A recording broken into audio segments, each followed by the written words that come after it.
Namaste. My name is Vaishali Patel. I'm the founder and CEO of Sanskar Teaching. And for the privacy and confidentiality of our students, I'm not sharing an actual live recording of our class, but I'm going to give you a glimpse of what our level 3 classes look like. Level 3 is our fully immersive class. મારું નામ વૈશાલી છે અને આ ક્લાસમાં હું તમને અમારા level 3 ક્લાસમાં કેવી રીતે ક્લાસ થાય છે એની એક થોડી ઝલક બતાવીશ અને અમારું કરિક્યુલમ કેવું હોય છે એની પણ થોડી નાની ઝલક બતાવીશ. તો આઈ વેલકમ યુ. ચાલો આપણે અમે ક્લાસની શરૂઆત નોર્મલી એક પ્રાર્થનાથી કરીએ છીએ. જેમ જેમ ક્લાસનું લેવલ આગળ વધતું જાય તેમ તેમ અમે પ્રાર્થના નાની નાની કરતા જઈએ છીએ કારણ કે આમાં 30 મિનિટમાં એમને શીખવાડવાનું ઘણું હોય છે અને ટાઈમ ઓછો હોય છે. સો વાય પ્રાર્થના કેમ કરીએ છીએ, પ્રાર્થનાની શું જરૂર છે? મારું પર્સનલ બિલીફ એવું છે કે જ્યારે પ્રાર્થનાથી શરૂઆત કરીએ ને તો ઇટ ગ્રાઉન્ડ્સ અસ, રાઈટ? કે આપણને હવે તૈયારી આપણી થઈ જાય છે કે હવે આપણે ભણવાના છીએ, એટલા માટે પ્રાર્થના. એવરી ટર્મ તમે જ્યારે સાઇન અપ કરો કે આ લેવલ 3માં મારા છોકરાઓ શીખવું છે તો તમને આવું એક વીકલી ફોલ્ડર આવશે. આઈ મીન આખો ક્લાસ હોય છે 10 વીકનો, એટલે દર વીક માટે જુદું જુદું ફોલ્ડર હશે. એ ફોલ્ડરમાં ગ્રામર ઉપર આ ક્લાસમાં વધારે ફોકસ થાય છે, એટલે છોકરાઓ સેન્ટેન્સ સ્ટ્રક્ચર પ્રોપરલી બનાવી શકે. બાય ધ ટાઈમ એ લોકો જ્યારે લેવલ 3માં આવે છે તો એમને અમુક વસ્તુઓ તો આવડી ગઈ હોય છે ગ્રામરની, કે present tense, past tense, future tense એ લોકો ઓલરેડી શીખી ગયા હોય છે. એટલે લેવલ 2માં અધરવાઇઝ બીજે ક્યાંકથી પણ શીખ્યા હોય તો પણ વાંધો નહીં. સો એ લોકોને જે સૌથી વધારે ગમે છે ને કે Gujarati sentence order, we do this exercise, it's called break that sentence. So for example, what are you doing this week? એટલે છોકરાઓ બધા સાથે પોતપોતાના ફોલ્ડર લાવીને બેસે છે અને પછી આપણે એમને ટીચર સાથે એ લોકો આ સેન્ટેન્સ બ્રેકડાઉન કરશે કે what are you doing this week. પછી એક એક શબ્દનું પહેલા ટ્રાન્સલેશન કરશે કે વોટ ઇઝ શું, are you is કરો છો, doing are you doing would be કરો છો,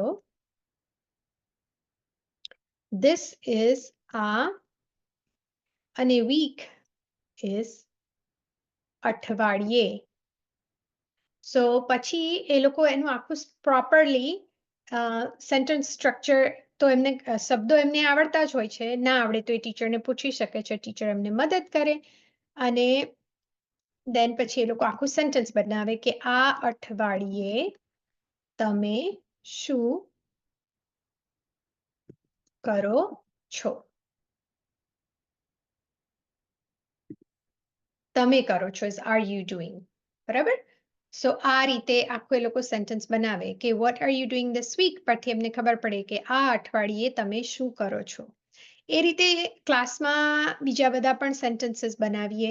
પછી સાથે સાથે કોમ્પ્રિહેન્શનનું બહુ અગત્યનું છે કે આ લેવલ પર આવ્યા પછી એમને ગુજરાતી સમજણ તો પડવા માંડે છે, પણ ક્લિયરલી કદાચ ના સમજણ પડતી હોય અને બીકોઝ કે આપણે જે જગ્યાઓમાં રહીએ છીએ ત્યાં ગુજરાતી તમારી આસપાસ સાંભળવાનું એટલું બધું ના મળે, એટલા માટે આ કોમ્પ્રિહેન્શનનો ભાગ રાખ્યો છે આમાં.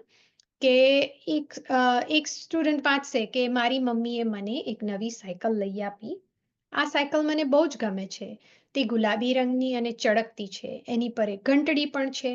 જ્યારે હું આ સાયકલ ચલાવું ત્યારે મને ઘંટડી વગાડવાનું ગમે છે. તમને સાયકલ ચલાવતા આવડે છે? જ્યારે હું સાયકલ ચલાવતા શીખતી હતી ત્યારે બહુ વાર પડી જતી અને એકવાર તો બહુ વાગેલું પણ ઘણું. અને પછી જે રીતે એક સ્ટુડન્ટ વાંચે ને પછી બીજા સ્ટુડન્ટ એમને ક્વેશ્ચન પૂછે કે મમ્મી સાયકલ કેવી રીતે મમ્મી સ્કૂલે કેવી રીતે જતી હતી, ને પછી એના આન્સર્સ કરીએ.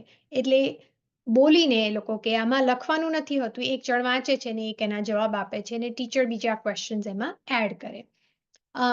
પછી આ રીતે ડિસ્ક્રિપ્ટિવ રાઇટિંગ હોય છે. નાઉ આ ક્લાસમાં છોકરાઓને ગુજરાતી વાંચતા લખતા હજુ નથી આવડતું કારણ કે એમને શીખવાનો રસ નથી, એટલે એ લોકો જવાબ લખે ખરા પણ ફનેટિક ઇંગ્લિશમાં જ લખે. એટલે કે આ ચિત્રને જોઈ, આ પિક્ચરને જોઈને પછી ક્વેશ્ચન છે કે શું ચાલી રહ્યું છે અને કેમ, what is happening here and કેમ. તો એ લોકો કહેશે કે એક સ્ત્રી દરિયા કિનારે બેઠી છે, છત્રી લઈને બેઠી છે. કેમ બેઠી છે? કારણ કે એને પાણી જોવાનું ગમે છે. કે એવું પણ કહી શકે કે એક માણસ દરિયામાં તરી રહ્યો છે. કેમ તરી રહ્યો છે? એને પાણીમાં તરવાનું ગમે છે. એ રીતે જુદા જુદા બીજા ક્વેશ્ચન્સ આવે અને પછી એના એ જવાબ આપે. એ જ પ્રમાણે આ ભાગ છે ને છોકરાઓને બહુ ગમે છે કે એ લોકોને આવડતું હોય છે પણ એ લોકોને અમુક અમુક શબ્દો નથી આવડતા હોતા, એટલે આ રીતે ક્વિઝ કે વર્કશીટ્સ રાખીએ છીએ કે મને I like to play with my sister. So આ શબ્દોમાંથી અહીંયાથી જે ખાલી જગ્યા છે તેમાં ભરવાનું છે. સો મને મારી બેન સાથે રમવું ગમે છે. એ રીતે વર્કશીટ્સ કરવાની એમને મજા આવે છે કારણ કે બોલી બોલીને લખે. That's something I emphasize કે તમે જ્યારે ગુજરાતી ક્લાસમાં કંઈ પણ હોમવર્ક કરતા હોય ત્યારે મેક શ્યોર કે બોલીને લખો. એ જ પ્રમાણે ગ્રામરમાં જેમ જેમ આગળ બધું શીખતા જઈએ, adjectives, pronouns, verbs, for example, different classes, different verb is focused on કે આમાં to be છે. So I am is હું છું, I was is હું હતો or હું હતી, I will be હું હોઈશ, રાઈટ? સો આ પ્રમાણે ટીચર આ રીતે આખી વર્કશીટ્સ એમની સાથે ડિફરન્ટ વર્બ્સમાં પ્રેક્ટિસ કરે છે. For example, I was running is for a female would be હું દોડતી હતી.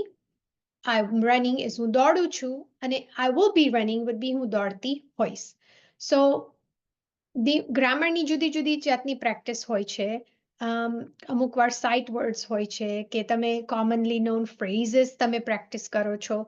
Different weeks teachers bring in different vocabulary as well. For example, vocabulary આ વીકમાં we also do breakout scenarios કે જેમાં આ છોકરાઓ ઓલરેડી ગુજરાતી ઘણું બધું આવડતું હોય છે એટલે એમને શેમાં મજા આવે છે કે ચાલો તમે ડોક્ટરની ઓફિસે ગયા અને ડોક્ટર ગુજરાતી જ બોલે છો તો તમે કેવી રીતે સમજાવશો કે માય સ્ટમક હર્ટ્સ, કેટલા ટાઈમથી દુખે છે, મને પેટમાં દુખે છે, તમે શું ખાધું હતું. So that interaction, so students go into breakout rooms and they practice their scenario, they come back and then they present it. એટલે એ બાને એમને એકબીજા સાથે ગુજરાતીમાં પ્રેક્ટિસ કરવાનો ચાન્સ મળે અને બધા સાથે સામે ગુજરાતીમાં કેવી રીતે બોલી શકીએ. આ લેવલ છે ને તે સિરિયસ ગુજરાતી લર્નર્સ માટે છે એટલે આમાં પેરેન્ટ્સની હેલ્પ પણ ઘણી હોય છે કે ઘરે પણ પ્રેક્ટિસ કરાવે ને ઘરે પણ વાતચીત કરે. હોમવર્કમાં લેવલ 2 ને લેવલ 1 કરતાં ઘણું ઓછું હોમવર્ક હોય છે. ઓડિયો જર્નલ હોય છે કે છોકરાઓ ઘરે એમની પ્રવૃત્તિ દરમિયાન કે મને સોકર ગમે છે, કેમ ગમે છે, તો તેના વિશે 5 વાક્યો ખાલી ફોન પર રેકોર્ડ કરીને ટીચરને મોકલી આપે. કારણ કે આ લેવલ પર જ્યારે છોકરાઓ આવી જાય ત્યારે તેમની પોતાની પ્રાઇવેટ એક્ટિવિટીઝ પણ ઘણી હોય છે એટલે એ ધ્યાનમાં રાખીને હોમવર્કનો લોડ ઓછો રાખીએ છીએ આ લેવલમાં. સો આ હતી અમારા લેવલ 3ની નાની ઝલક કે ક્લાસ અમારો એડવાન્સ ક્લાસ કેવો હોય છે. થેન્ક યુ કે મને આ તમે તક આપી કે હું તમારી સાથે આ શેર કરી શકું અને તમને કંઈ પણ ક્વેશ્ચન્સ હોય આના વિશે કે તમારે વધારે કંઈ જાણવું હોય તો મને ઇન્સ્ટાગ્રામ પર સંસ્કાર ટીચિંગ પર મેસેજ કરી શકો છો, ઈમેલ પણ કરી શકો છો કે અહીંયા કોમેન્ટમાં પણ કંઈ પણ જણાવી શકો છો. અને હું તમને આવકારું છું કે તમે આવો અને અમારા ક્લાસમાં જોડાઓ, તમારા છોકરાઓને પણ અંદર લાવો અને એમને પણ એ તક આપો કે એકબીજા સાથે ગુજરાતીમાં કોન્ફિડન્ટલી વાતચીત કરી શકે અને બધું સમજી શકે. કારણ કે આપણું ગુજરાતી એટલું સરસ છે ને, એટલું બધું શીખવાનું છે ને એટલું બધું માણવાનું છે અને એ જે એની એસન્સ છે ને તે ગુજરાતી જાણતા હોય ને એ જ માણી શકે.